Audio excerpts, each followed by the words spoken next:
Ripples of Faith. Chapter 4. Shadows of the Past. Later, as the night deepened, Adam lay on his bed, his thoughts circling back to the notebooks. The pull was undeniable. He reached for his own first, curiosity stirring. What problems had weighed so heavily on him back then? And what had he asked of God? As he turned to the first page, he noticed the words he had crossed out as a child. "I hope this letter finds you well." He chuckled quietly at his younger self. I really was a little perfectionist, he thought, realizing some things never change. He started reading.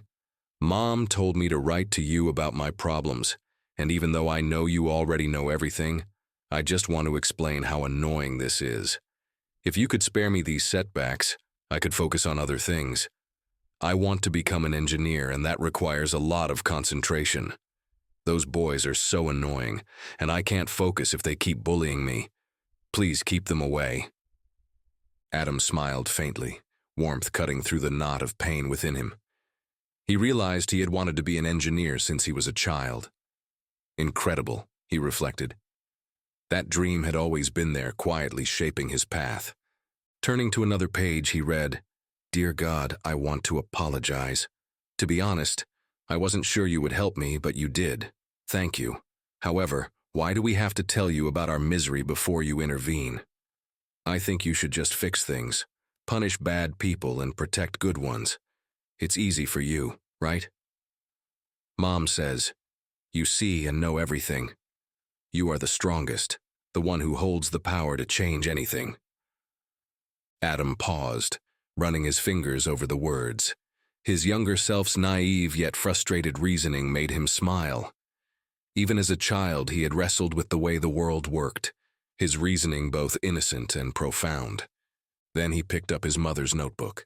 A feeling of unease enveloped him every time he held it, as if it carried a pressure he wasn't ready to bear. Taking a deep breath, he opened it at random and began to read. "Dear God, first let me thank you for helping me with everything I asked for last time. I've found a respectful job, a small apartment, and a school for Adam. You have made things easier for me. I'd love to have a bigger apartment, but this is better than being in the street. I won't be greedy. I am grateful. As long as my son is okay, please protect him." Adam's heart ached as her quiet resilience and unwavering love shone through each line, humbling him. He turned the page and found another letter. At the top, the familiar words began. "Dear God, I hope you have forgiven me.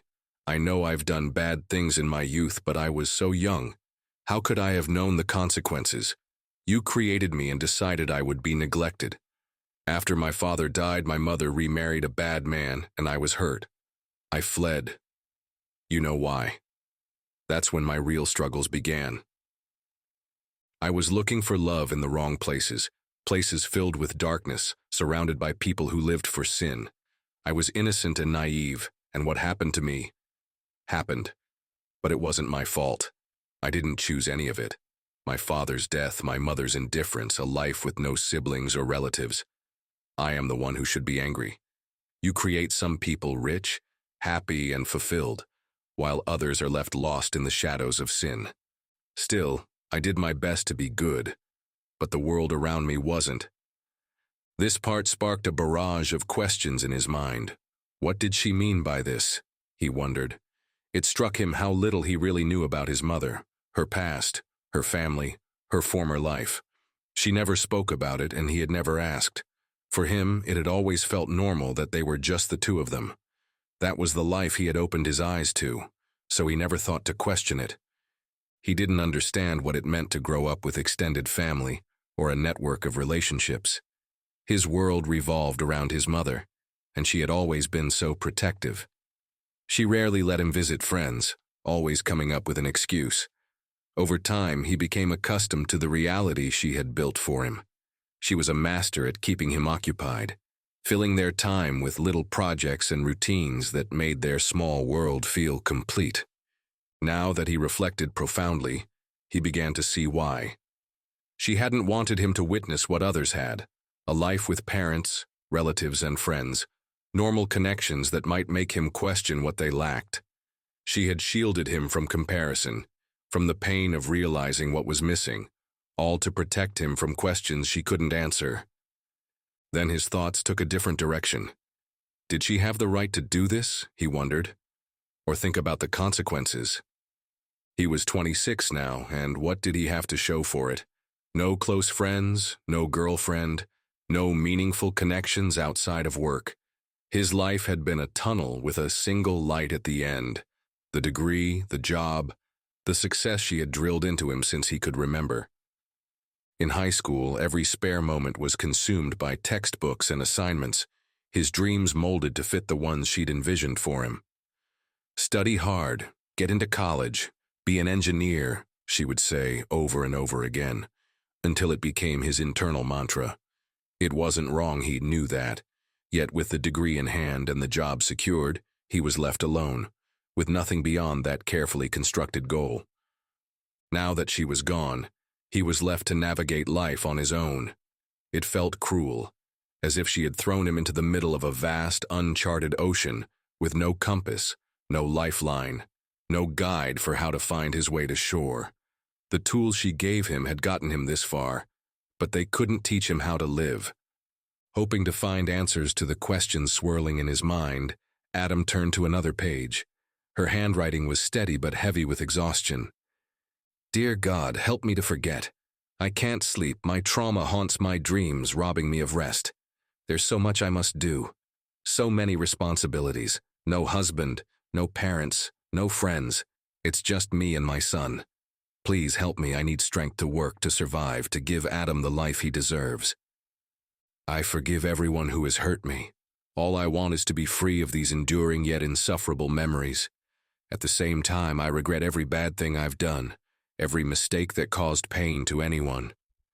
But what can I do now except forgive and ask for forgiveness? The past cannot be changed. All I can do is hope for a better future for me and my son. Adam's heart ached as he read her words, the load of her silent battles bearing down on him. Her trauma, regret, and relentless determination, it had all been for him. But as much as her pain moved him, it also left him unsettled. No husband. The words jolted him, pulling him from his thoughts. She had always told him that his father had died before he was born. For years he had simply accepted it without question. However, now doubts began to creep in. Was that the truth or another part of her life she had chosen to shield from me? A storm of questions swirled in his mind, questions he had never thought to ask her when she was alive. What memories? What mistakes haunted her? What kind of trauma had scarred her dreams? Why had she carried all this alone, hiding so much from him? The notebook was no longer just a collection of her letters to God. It had become a key to the secrets she had kept from him. With every word he read, he realized how little he truly knew about her. Lost in the whirlwind of emotions, Adam glanced at his watch. It was late, and tomorrow was a work day. He needed to turn in, but his mind refused to quiet. His thoughts swung between the grief of losing his mother and the storm of revelations from her letters, leaving him emotionally spent and lost. This is too much, he thought, shaking his head as if to steady himself. Slowly, his gaze lifted to the ceiling, drawn instinctively to the vast unknown above. His mother had always told him that God was there, watching over them. Adam wasn't sure he believed that anymore, if he ever truly had. In that moment, belief didn't matter. Talking to something greater, even an incomprehensible unknown, was all he had left. It wasn't about faith or answers. It was about finding a flicker of solace when all else felt unreachable. God, please help me, he murmured, his voice trembling. I'm lost. I don't know what to do. For the first time in years, he let himself hope that even the act of speaking, of reaching out, might lighten the pressure inside him. A quiet calm began to settle over him, soft and unfamiliar, like a hand gently easing the weight from his chest. Adam lay back, his body heavy with exhaustion yet strangely lighter. His breathing slowed as the stillness of the room wrapped around him, comforting and undemanding. Within moments, he drifted to sleep, the words he'd spoken lingering softly in the silence, like a whisper to something that might, just might, be listening.